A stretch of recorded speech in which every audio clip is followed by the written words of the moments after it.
आपका जीवन अच्छा होगा। पहले क्या है, आज का विचार आपने देखा, और पहले देख लो डेट कौन सी है आज, 29 जुलाई, ठीक है, 2024, ठीक है। अभी जुलाई का महीना भी जाने वाला है, और पढ़ाई हमारी बहुत अच्छी उस लेवल की नहीं हुई है, खूब मेहनत करनी है बाकी महीनों में, ठीक है। हाँ देख लो, तो विद्या सबसे अनमोल धन है, विद्या सबसे अनमोल धन है। इसके आने मात्र से ही सिर्फ अपना ही नहीं अपितु तो पूरे समाज का कल्याण होता है। जिसके पास विद्या है ना, नॉलेज है, ज्ञान है, तो वो अपना कल्याण तो करेगा ही करेगा, साथ में उससे समाज भी, वो समाज में भी अच्छी बातें करेगा, अच्छे काम करेगा नहीं, और उससे समाज का क्या होगा, कल्याण होगा, ठीक है। दोनों तरफ से, अपने लिए तो अच्छा है ये, लेकिन पूरे समाज, पूरा, जैसे हमारे गांव में, हमारे बीच में कोई बहुत अच्छा पढ़ा लिखा, बहुत विद्वान आदमी है, तो हमसे हमारे समाज में हमारे 2-4 लोग जो गांव में है, 8-10 लोग, उनके साथ अच्छी बातें करेगा ना, तो उसका असर उन लोगों पे भी होगा, होगा कि नहीं होगा। वे अच्छे बातें करेगा, अच्छे कर्म करेगा, अच्छे काम करेगा, तो उन चीजों का असर क्या होता है, पूरे समाज में पड़ता नहीं पड़ता, और सारे लोग उसकी प्रेरणा से कुछ अच्छे काम करने शुरू हो जाएंगे, तो हुआ ना समाज का कल्याण। तो विद्या सिर्फ अपने लिए आभूषण नहीं है, सिर्फ अपने लिए वो अच्छा नहीं होता है, पूरे समाज के लिए। और जब हमारा एक गांव का समाज, जो हमारा नजदीकी समाज है, वो सही हो गया, और प्रत्येक गांव में ऐसा ही हो गया, तो पूरा देश हमारा हो गया ना अच्छा, नहीं हो गया। और जब सब सारे देश अच्छे हो जाएंगे तो पूरा विश्व अच्छा हो गया। हमारी ये जो भूधरा है, पृथ्वी है, पूरा पूरा ग्लोब क्या हो गया, बहुत अच्छा हो गया, जीने लायक हो गया, बहुत अच्छा हो गया, ठीक है। इसलिए विद्या की महत्ता बताई गई है कि विद्या सर्वधनम प्रधानम, विद्या धनम सर्व धनम प्रधानम, सबसे प्रधान धन है विद्या धन। उससे अपना ही कल्याण नहीं होता, बल्कि सारे समाज का होता है, ठीक है, सारे समाज का कल्याण होता है, सारे समाज की भलाई होती है, तो इसलिए इसको खूब अर्जित करना चाहिए, ठीक है बेटा। हाँ, दूसरा देखो क्या है, चीके लाइसोसोम, हमारी कोशिका में कुछ ऐसी ग्रंथियां हैं जिनको हम नाम देते हैं लाइसोसोम, ठीक है, और उसको क्या बोलते हैं, क्या बोलते हैं उसको, सुसाइड पैकेट, वो थैली, आत्महत्या की थैली, कोशिकाओं को खत्म कर देती है, ठीक है, तो उनका नाम क्या है, लाइसोसोम।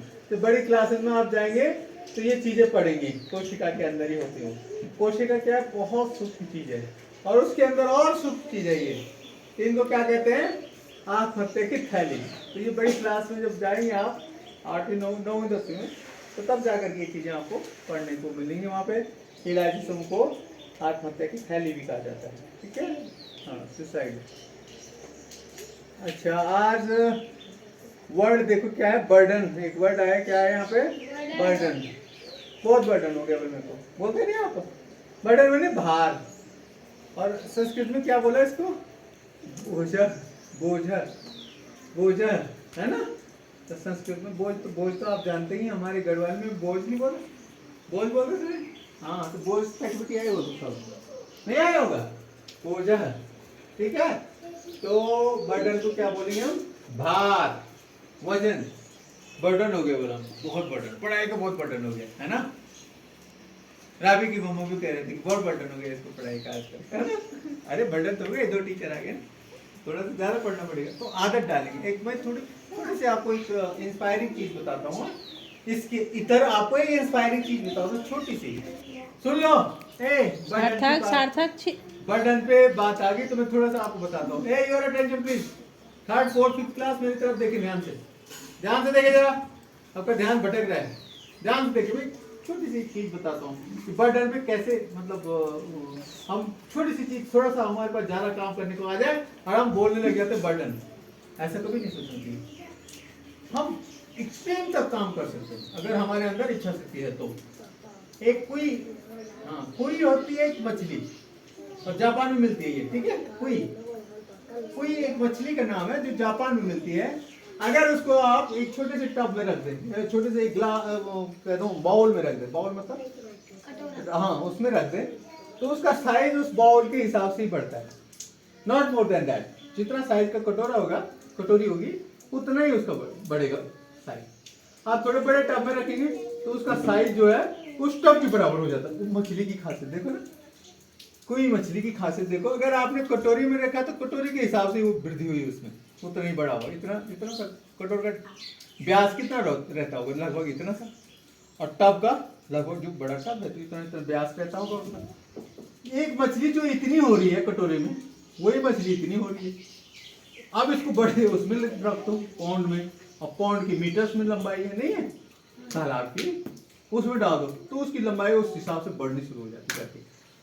तो मतलब जिस तरह का उसको एनवायरनमेंट मिलता है ना, उस तरह से वो वृद्धि करती है। तो हमारा भी ऐसे ही है, ह्यूमन ब्रेन में ऐसे ही कुछ, कोई मछली की तरह, जितना उसको जितना काम देंगे उतना वो और ज्यादा करेगा। ठीक है, तो थकना नहीं, कभी बर्डन वाले कोई जीवन में लाना नहीं कि बर्डन हो गया जी और कैसे होगा, थक गई हो। थकना एक स्वाभाविक प्रक्रिया है, रेस्ट के बाद फिर से ब्रेन काम करना शुरू हो जाता है। ठीक है, और वो खूब कर सकता है जितना हम करवा सकते हैं। अभी हम उसका बहुत कम यूज करते हैं। आप बच्चे तो इधर उधर की बातों में ज्यादा यूज करते हैं, उसको सही बातों में पढ़ाई की तरफ बहुत कम यूज करें, बहुत कम। नहीं तो पता क्या होता है, क्या आपकी पढ़ाई बहुत अच्छी हो रही होती है, एक्सट्रीम वेल, मतलब जिसकी हम कल्पना भी नहीं कर सकते। यार ये बच्चे क्या बात है इन बच्चों की, हाँ इतना हमारे ब्रेन के अंदर ताकत है, लेकिन हमने उसको थोड़े इधर उधर के कामों में ज्यादा लगा रखा है ना, इसलिए वो ज्यादा इस तरफ नहीं घुसता है। ठीक है, क्योंकि थोड़ा सा अगर हम चेंज करने की कोशिश करते हैं उसको, तो फिर से वो डाइवर्ट हो जाता है उसकी तरफ, क्योंकि उसको इजीनेस फील, जो इजीनेस होता है ना, मतलब सबको मतलब